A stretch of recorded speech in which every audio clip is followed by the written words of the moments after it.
Good evening, students. The topic which we are going to start today is the numerical portion of accounting. Today we will be starting with the numerical portion of accounting. तो जो numerical portion of accounting में students आज से शुरू करेंगे, that will be accounting terminology,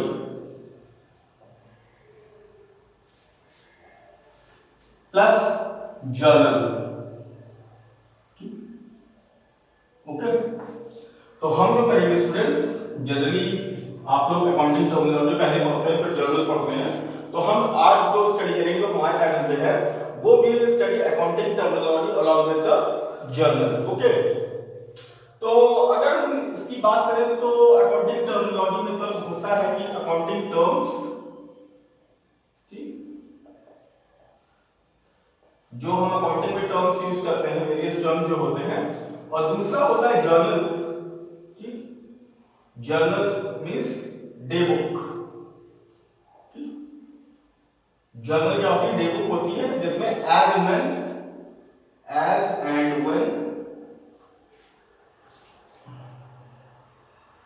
transaction occurs it's recorded। Okay journal as and when जब भी transactions अगर होते हैं, फाइनेंशियल ट्रांजैक्शंस वो रिकॉर्ड होते हैं। तो ठीक है, let's start with this chapter. इस चैप्टर को स्टार्ट करते हैं। ठीक,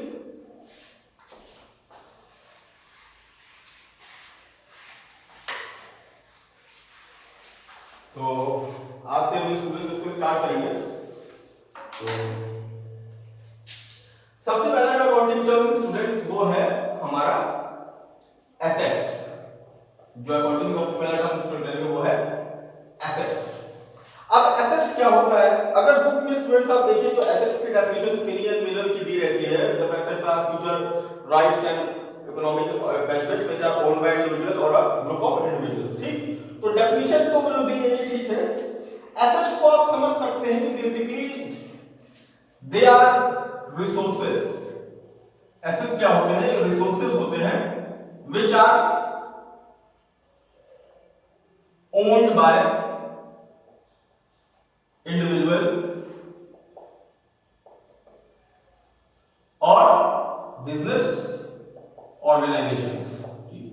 तो एसेट्स को अगर बेसिकली समझ जाए अकाउंटिंग टर्म्स में, एसेट्स को अगर क्या लिखना तो हम ये कह सकते हैं एसेट्स आर बेसिकली रिसोर्सेज होते हैं जिसको इंडिविजुअल और ग्रुप ऑफ इंडिविजुअल्स क्या करते हैं, उसको ओन करते हैं। ठीक, कॉमन लैंग्वेज में अगर कॉमन लैंग्वेज में आ जाते हैं तो एसेट्स का मतलब होता है प्रॉपर्टीज। जो हमारी प्रॉपर्टीज होती है उसको हम एसेट्स कहते हैं, they are termed as assets. Hindi में बोलेंगे तो संपत्ति। Actually I am not so good in Hindi, ठीक, तो please forgive me for that. Assets में हिंदी में उसको कहते हैं संपत्ति। ठीक, तो एसेट्स के बारे में तो आपने जान लिया।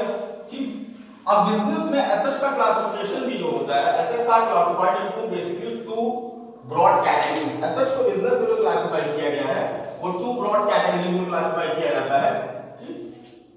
फर्स्ट इज फिक्स्ड एसेट्स,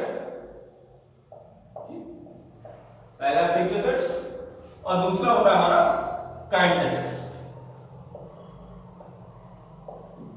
अब देखते हैं फिक्स्ड एसेट्स और करंट एसेट्स क्या होती है स्टूडेंट्स। देखिए फिक्स्ड एसेट्स वो होती है students, fixed assets are those the value of which is fixed. Okay, जो फिक्स्ड एसेट्स वो होती है the value of which is fixed and does not fluctuate.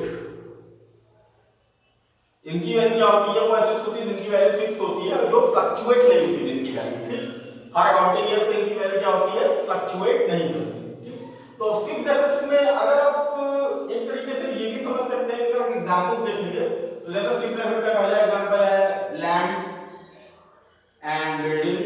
ठीक, दूसरा है आपका plant and machinery.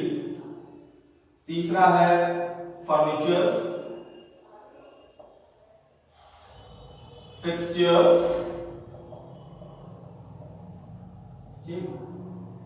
Motor car, van, scooter, computer, all these all are termed as fixed assets. अब fixed assets में एक चीज और भी आप स्टूडेंट्स इसकी कैटेगरी नोट कर सकते हैं, इसकी कैरेक्टरिस्टिक्स कि ये एसेट्स क्या होती है, ड्यूरेबल होती है, they are durable in nature. ये क्या होती है, ड्यूरेबल होती है नेचर में, ठीक। तो फिक्स्ड एसेट्स की पहले की वैल्यू फिक्स होती है, वैल्यू फ्लक्चुएट नहीं करती। दूसरा ये होता है कि ड्यूरेबल होती है नेचर में। अगर आप एसेट्स को देख के लग रहा है कोई ऐसी एसेट्स है जो ड्यूरेबल है नेचर में, जो लंबे समय तक चलेगी, तो वो क्या है, फिक्स्ड एसेट। इसके डिफरेंस में एक चीज मैं और बता दूं स्टूडेंट्स कि amount spent on acquiring fixed assets is termed as capital expenditure। यानी इस एसेट्स को, इन सारी एसेट्स को एक्वायर करने यानी खरीदने में जो पैसा खर्चा होता है वो क्या होता है स्टूडेंट्स, हमारा कैपिटल एक्सपेंडिचर होता है, ठीक। उसको हम क्या कहते हैं, कैपिटल एक्सपेंडिचर। कैपिटल एक्सपेंडिचर वो होता है जिस एक्सपेंडिचर को इनकर करने से या जो इसको करने से हमें लंबे समय तक बेनिफिट मिलता है, ठीक। तो इन एसेट्स पे जो पैसा खर्चा होता है कोई एक्विजिशन पे, उसको हम क्या कहते हैं, कैपिटल एक्सपेंडिचर। दूसरे हेड पे बात है करंट एसेट्स। करंट एसेट्स वो होती है स्टूडेंट हुज मॉनेटरी वैल्यू या वैल्यू भी आप कह सकते हो, monetary value fluctuates at every accounting year. यानी ये वो एसेट्स हैं जिनकी वैल्यू क्या होती है, फ्लक्चुएट करती है हर अकाउंटिंग ईयर में। जितनी बार भी आप प्रॉफिट लॉस अकाउंट बनाएंगे उतनी बार ये ऊपर नीचे होती रहती है। इसीलिए they are also known as fluctuating assets. इनको इसीलिए फ्लक्चुएटिंग एसेट्स भी कहा जाता है, they are also known as fluctuating assets. अब करंट एसेट्स का अगर एग्जांपल दें स्टूडेंट्स, तो करंट एसेट्स का एग्जांपल है जैसे डेटर्स, स्टॉक और इन्वेस्टमेंट्स, बिल्स रिसीवेबल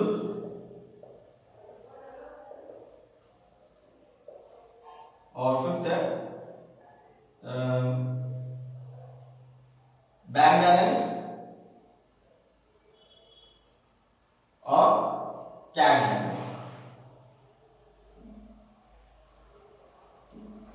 इसमें ये चीजें तो आपको समझ में आ रही है कि बैंक का बैलेंस जो बैंक का पैसा होता है, कैश बैलेंस जो हमारे पास नगद होता है, इन्वेस्टमेंट जो हमने बाहर कहीं इन्वेस्टमेंट निवेश किया, पैसे किसी और कंपनी के शेयर्स वगैरह खरीदे, इन्वेस्टमेंट या कोई भी एफडी वगैरह है, तो ये निवेश इसको कहते हैं investment.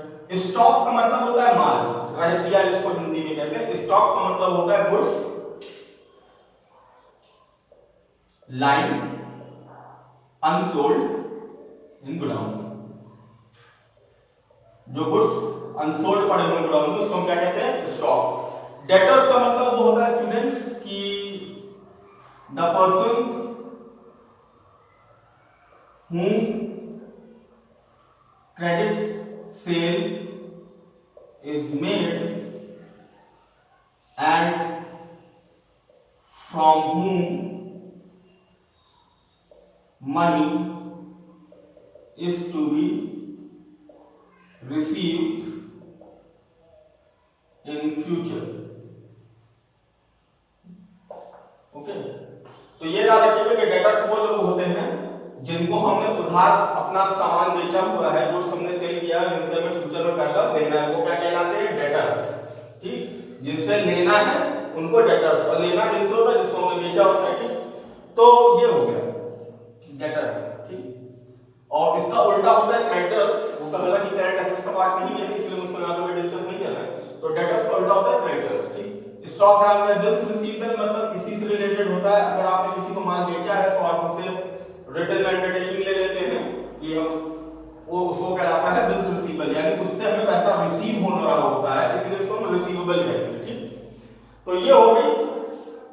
Current assets, fixed assets की बात, और ये हो गई करंट एसेट्स। ठीक, ये एग्जांपल्स है करंट एसेट्स के। ठीक, दोनों का डिफरेंस आप समझ गए। फिक्स्ड एसेट्स जिनकी वैल्यू क्या रहती है, फिक्स होती है, फ्लक्चुएट नहीं करती है। फ्लक्चुएट करंट एसेट्स होती है जिनकी आप अकाउंटिंग ईयर पे, मतलब अब जितनी बार आप फाइनेंशियल स्टेटमेंट बनाएंगे, जैसे अगर किसी का अकाउंटिंग स्टेटमेंट आप देखिए तो पता लगा एक साल में उसका कैश बैलेंस कभी 50,000 का, फिर 70,000 होता है, फिर 1,20,000 होता है, फिर कभी 43,000 हो जाएगा। तो इसी तरह बैंक का बैलेंस भी हर अकाउंटिंग ईयर में फ्लक्चुएट करता रहता है, ऊपर नीचे रहता है।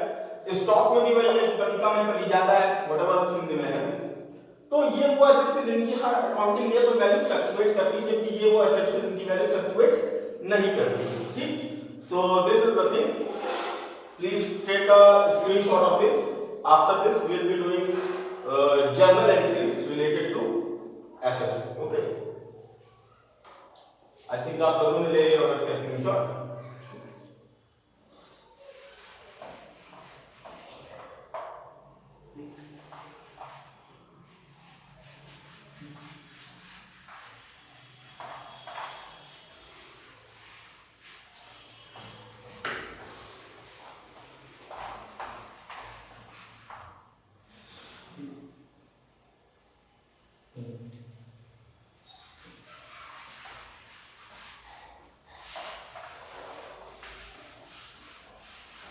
लिटरली हम आपको बहुत आसान तरीके से स्टूडेंट जर्नल एंट्री लगाएंगे, ताकि आपको, क्योंकि आप लोग बिगिनर्स हैं और आप लोगों को थोड़ी दिक्कत होती है वो जो ट्रेडिशनल अप्रोच है उसको समझने में। तो एसेट्स की, जैसे मैं स्टूडेंट, चाहे आप कोई फिक्स्ड एसेट्स की बात कर लीजिए या करंट एसेट्स की, तो जो रूल हम आपको बता रहे हैं वो दोनों में आपका क्लियर हो, इससे कोई मतलब नहीं है कि कौन सी एसेट, बस आपको ये मालूम होना चाहिए कि वो एसेट्स है। Any transaction, if in any transaction, किसी भी ट्रांजैक्शन में एसेट्स की वैल्यू जो है वो प्लस हो, तो क्या होता है, अगर एसेट्स की वैल्यू प्लस है तो एसेट्स अकाउंट डेबिट होगा।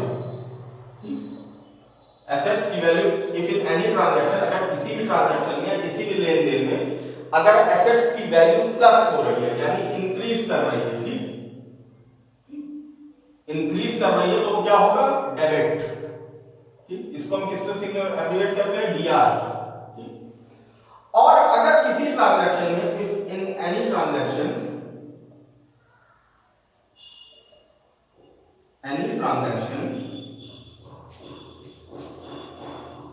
वैल्यू ऑफ एसेट्स डिक्रीज होती है, माइनस होती है, ठीक, लेस होती है, तो क्या होता है, एसेट्स अकाउंट क्रेडिट होता है। अगर डिक्रीज होगी, मैं लिख दे रहा हूं, डिक्रीज होगी तो क्रेडिट। ओके, अच्छा, इसको आप यहां भी ये से भी समझ सकते हैं कि अगर एसेट्स आएगी, अगर इनकमिंग है तो भी डेबिट होगा, ठीक, और अगर आउटगोइंग है, जा रही है, तो भी क्या होगा, क्रेडिट होगा, ठीक, क्रेडिट।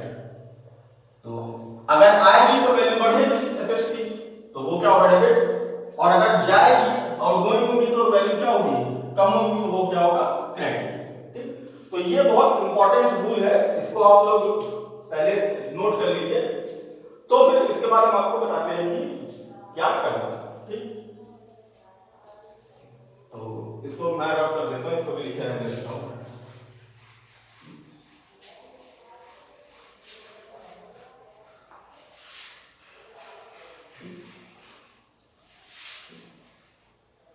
तो ठीक है, चलो, जैसे हमने एक, मान लीजिए कि एक कोई ट्रांजैक्शन लेते हैं, नोट करते हैं, मैं ट्रांजैक्शन नोट करता हूं, मान लीजिए कि परचेज बिल्डिंग फॉर कैश ₹50,000, ठीक, और दूसरा ट्रांजैक्शन में नोट करता हूं, सोल्ड फर्नीचर फॉर कैश ₹3,500।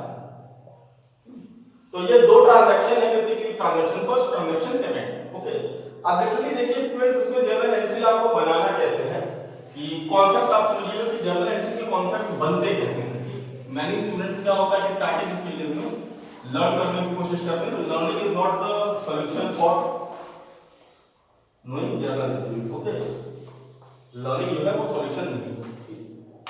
तो अगर ट्रांजैक्शन फर्स्ट को आप देखिए तो ट्रांजैक्शन फर्स्ट में परचेज बिल्डिंग, तो पहली एसेट इसमें क्या है, बिल्डिंग है, एक एसेट है, और दूसरी क्या है, फॉर कैश।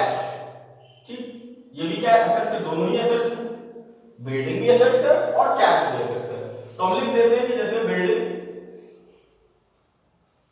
और इस तरफ हम लिख देते हैं कैश। ठीक, ट्रांजैक्शन ये बोल रहा है कि बिल्डिंग को परचेज किया गया है, यानी बिल्डिंग आ रही है, इनकमिंग है। तो अगर बिल्डिंग इनकमिंग है, ठीक, तो मैंने आपको बताया था इनकमिंग है, और अगर आएगी तो क्या होगा, उसकी वैल्यू इंक्रीज करेगी। तो वैल्यू क्या हो रही है, उसकी प्लस हो रही है। ठीक, इनकमिंग भी है, वैल्यू प्लस भी हो रही है, तो यहां पे बिल्डिंग अकाउंट क्या होगा, बिल्डिंग अकाउंट यहां पे क्या होगा, डेबिट। बिल्डिंग अकाउंट यहां पे क्या होगा, डेबिट। इसका उल्टा होगा कैश में। जब आप बिल्डिंग खरीदोगे तो कैश क्या होगा, आपके पास क्या है, जाएगा, तो कैश क्या होगा यहां पे, आउटगोइंग, आउटगोइंग होगा कैश। तो कैश अगर आउटगोइंग है तो जाएगा, तो आपकी क्या होगी, वैल्यू कैश की कम होगी, डिक्रीज होगी, यानी बैलेंस कम होगा। तो कैश अगर कम होगा तो क्या होगा, क्रेडिट। जो मैंने रूल आपको बताया था इससे पहले, भाई बिल्डिंग आ रही है और उसकी वैल्यू प्लस होगी, जो चीज आएगी तो उसकी वैल्यू बढ़ेगी ना, आपके पास उसकी कीमत बढ़ेगी, मतलब इंक्रीज होगी। तो इंक्रीज होगी तो डेबिट, और अगर डिक्रीज होगी तो क्रेडिट। तो इसकी जर्नल एंट्री क्या बनेगी, मान लीजिए कि जैसे जर्नल का फॉर्मेट हम आपको बना दें, ये हमने तो बना रहे हैं, ठीक। तो जर्नल का फॉर्मेट क्या होता है, डेट, पर्टिकुलर्स, लेजर फोलियो का होगा या डेबिट और क्रेडिट। ओके, ये हो गया ऐसे, ठीक। तो जर्नल का फॉर्मेट में दिया जाता है डेट, पर्टिकुलर्स, लेजर फोलियो, और ये डेबिट और ये क्रेडिट। ओके, यहां अमाउंट भी बुक्स में mention in the format amount और डेबिट अमाउंट। तो इसके अकॉर्डिंगली स्टूडेंट्स, तो बिल्डिंग जो है, बिल्डिंग अकाउंट तो डेबिट हो रही है और ये क्या कैश क्या होगा, क्रेडिट हो जाए। तो यहां पे हम एंट्री बनाएंगे, बिल्डिंग अकाउंट एसी को, एसी लिखते हैं डीआर, यहां पे इस जगह पे लिखते हैं डेबिट, टू, नीचे वाले का क्या है, कैश हमारे पास जा रहा है, क्रेडिट कॉलम में, क्रेडिट कॉलम यहां पे आएगा, तो हम लिख सकते हैं टू कैश अकाउंट। यहां पे डेबिट कॉलम में कितना है, बिल्डिंग डेबिट हो रही है, तो ये कितने की है, 5000 की, ठीक। और यहां पे कितने की है, क्रेडिट में कितने का होगा, 5000, क्योंकि भाई जितने अमाउंट की बिल्डिंग आप खरीद रहे हो उतने अमाउंट का कैश आपके पास जा रहा है, ठीक। तो ये बिल्कुल क्या है, ये डबल एंट्री सिस्टम का रूल है। According to the double entry system, debit जो है always equals credit. Double entry system का रूल तो ये कहता है कि डेबिट और क्रेडिट इक्वल होगा, ठीक। तो सिंपली यहां पे जो आ रहा है उसको आपने क्या किया, डेबिट किया, और जो जा रहा है उसको क्या किया, आपने क्रेडिट किया, ठीक। तो यहां पे गोल्डन रूल्स भी फॉलो हो जा रहा है, debit what comes in and credit what goes out. तो पहला आपने समझ लिया कि गोल्डन रूल्स क्या है, debit what comes in and credit what goes out. तो अगर हम आपको उसी अप्रोच से समझिए कि जो आएगा वैल्यू बढ़ेगी तो क्या होगा, वो हो जाएगा, ठीक। दूसरे एंट्रीज में स्टूडेंट हम देखते हैं, ये तो समझते हैं कि बिल्डिंग आएगी, कि बिल्डिंग की वैल्यू बढ़ेगी, इनकमिंग है तो डेबिट है, और अगर जो चीज जा रहा है, कैश आपके पास से जा रहा है, आउटगोइंग है, तो क्या होगा, क्रेडिट होगा, ठीक। यहां तक समझ में आया, ठीक। अब हम इसकी दूसरी एंट्री देखते हैं, ठीक। इसकी दूसरी एंट्री स्टूडेंट ये कहती है, ठीक, कि दूसरी एंट्री में थोड़ा रिवर्सल चलेगा, रिवर्स इफेक्ट होगा।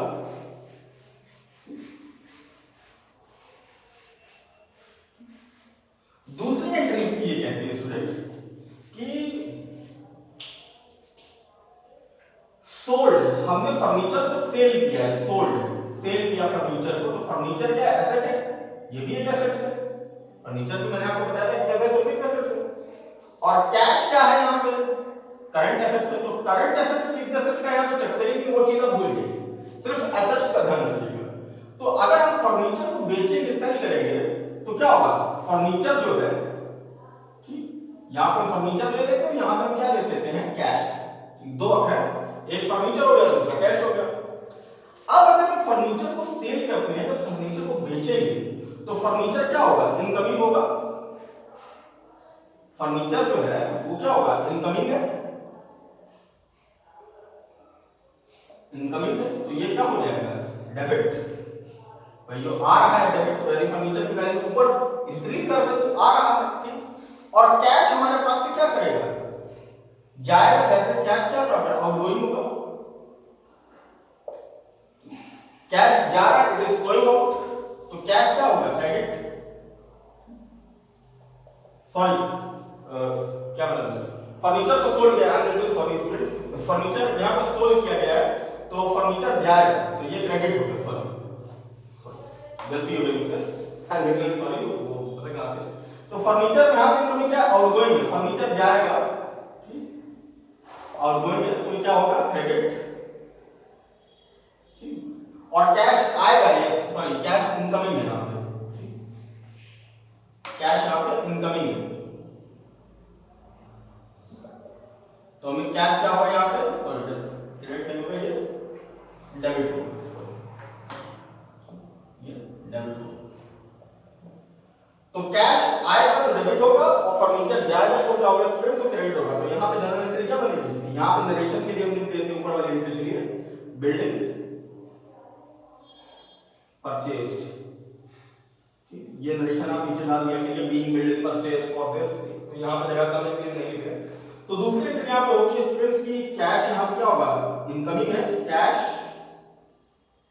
Account debited to furniture account, furniture account कितना है, 3500। तो ये यहाँ डेबिट कॉलम में 3005, यहाँ हमने क्रेडिट कॉलम में 3500 लिख दिया, और डेबिट और क्रेडिट के हमेशा इक्वल होता है according to the rule of double entry system. तो दो मैंने आपको बताया स्टूडेंट्स की, परचेज बिल्डिंग फॉर कैश और सोल्ड फर्नीचर फॉर कैश। तो ये तो हो गई एसेट्स की, जो मैंने बेसिक एंट्री डाल आपको समझाने की थी।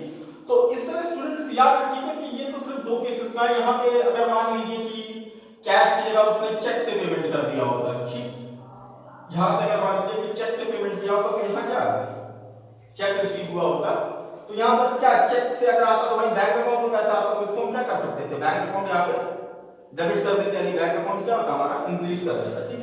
तो ये पॉसिबिलिटीज बनती रहेंगी। तो प्लीज इस वीडियो को आप लोग देखिए, समझिएगा। अगले नेक्स्ट वीडियो में हम और जर्नल एंट्रीज करेंगे और ज्यादा पॉसिबिलिटीज के साथ। तो ये आज का वीडियो है, आई होप कि आप लोगों को अंडरस्टैंड हुआ होगा। याद रखिएगा दो रूल जो सिंपल मैंने आपको बताया है, अभी आप जो बुक्स में गोल्डन रूल्स है उसको ध्यान नहीं दीजिएगा। बस ये कि अगर किसी भी ट्रांजैक्शन में, किसी भी लेन देन में अगर एसेट्स आ रही है, इनकमिंग है, तो एसेट्स डेबिट होगी, और अगर एसेट्स जा रही है तो क्रेडिट होगी। अब एसेट्स में उसमें चाहे तो कैश हो, चाहे बैंक हो, चाहे जो भी हो, चाहे उसमें करंट और फिक्स एसेट्स का कोई चक्कर नहीं है। आपको बस इतना ध्यान रखना है कि एसेट्स का ध्यान रखना है, ठीक। तो this is for today, more will be doing in the next class or the next video. Good evening, have a nice day.